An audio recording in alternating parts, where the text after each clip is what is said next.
barmağa üzük taxmağın fəziləti və onun qaydaları haqqında. Bu haqda nəql olunmuş hədis və rəvayətlərdə üzüyün sağ ələ taxılması tövsiyə edilmişdir.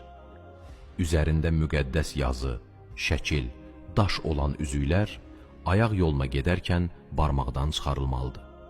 Həzrəti Peyğəmbər Əli əleyhissalama etdiyi tövsiyələrinin birində buyurur: bizə iman gətirmiş həqiqi müsəlmanlar üzüklərini sağ əllərinə taxarlar.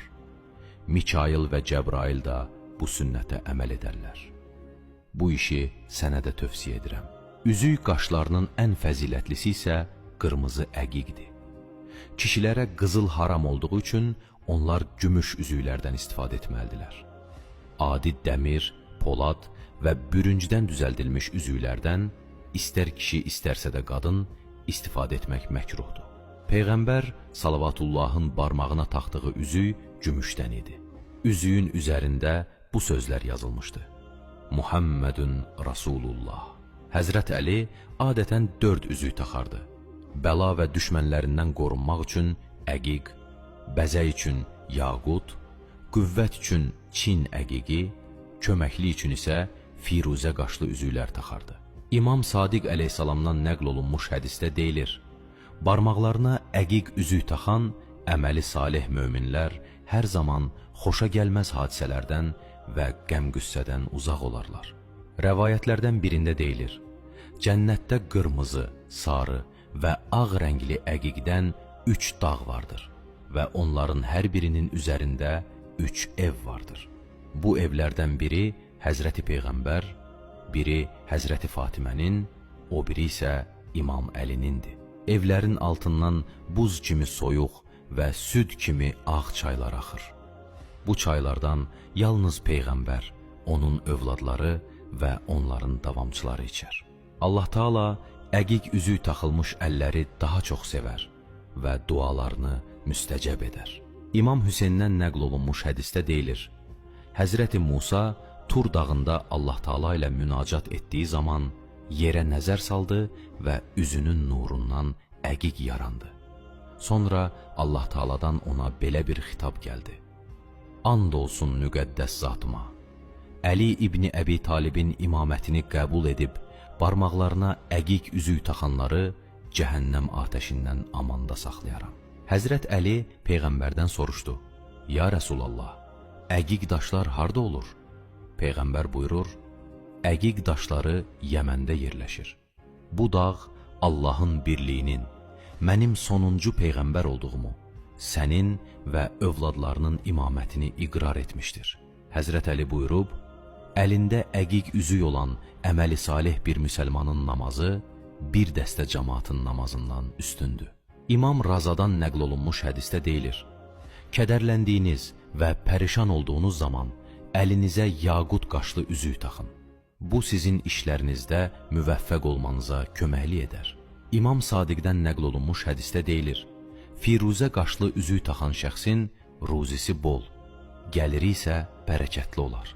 Həsən İbni Əli Mehrandan nəql olunmuş rəvayətdə deyilir: bir gün İmam Musanın barmağında firuzə qaşlı üzük gördüm. Üzüyün qaşında Allah malikdir, sahibdir sözləri yazılmışdır. Mən üzüyə çox nəzər saldırda İmam Musa məndən bunun səbəbini soruşdu. Dedim: eşitdiyimə görə belə bir üzük Həzrət Əlidə də olmuşdu. İmam Musa məndən soruşdu: sən o üzüyü tanıyırsanmı? Cavab verdi: xeyr. Sonra İmam Musa buyurdu: bu elə həmən üzüydü. Gördüyün bu firuzə qaşını Cəbrail Həzrəti Peyğəmbərə cənnətdən gətirilmiş və Peyğəmbər sonralar onu Əliyə bağışlamışdı. Əli əleyhissalamdan nəql olunmuş hədisdə deyilir: bir gün Həzrəti Peyğəmbər barmağındakı Yəmən cəzəyini çıxarıb mənə verdi və sonra buyurdu: al bunu və sağ əlinə tax. Bununla qılınan namaz Allaha təsbih edər.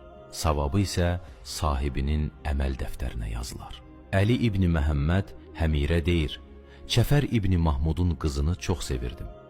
Onunla evləndikdən sonra bir neçə müddət övladımız olmadı.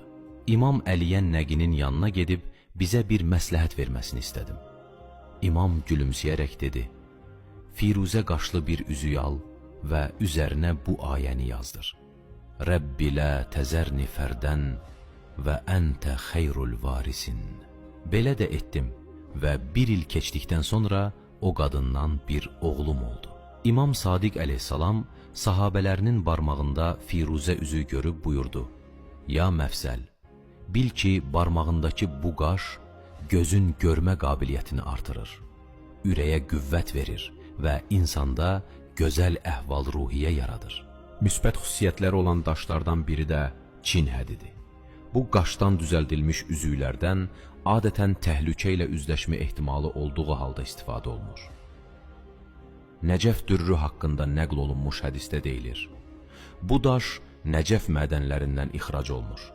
Onun qiyməti ucuz, fəziləti isə çoxdur. Nəcəf dürünü barmağına taxan şəxs bir çox xəstəliklərdən və xoşagəlməz hadisələrdən amanda qalar. İmam Sadiqdən nəql olunmuş hədisdə deyilir: Həzrəti Adəm xəlq olunduqdan sonra Allah Taala'nın ərşində bu sözləri oxudu: Ənəllahu la ilahə illə ənə vəhdi Muhammedum səffəti min xəlqi əyyəttuhu bi əxihi əliyyun və nəsərtuhu. Cənnətdəki qadağan olmuş meyvəni yedikdən sonra yerə indi. Əllərini Allah Taala'nın dərgahına qaldırıb, ondan bu dualara xatir bağışlanmasını istədi. Allah Taala onun tövbəsini qəbul etdi. Sonra o bir gümüş üzük düzəldib üzərinə əqiq qoydu və bu 5 mübarək adı onun üzərinə yazdı. İmanlı şəxslər Adəm əleyhissalamdan sonra bu sünnəti davam etdirmiş və davam etdirməkdədir.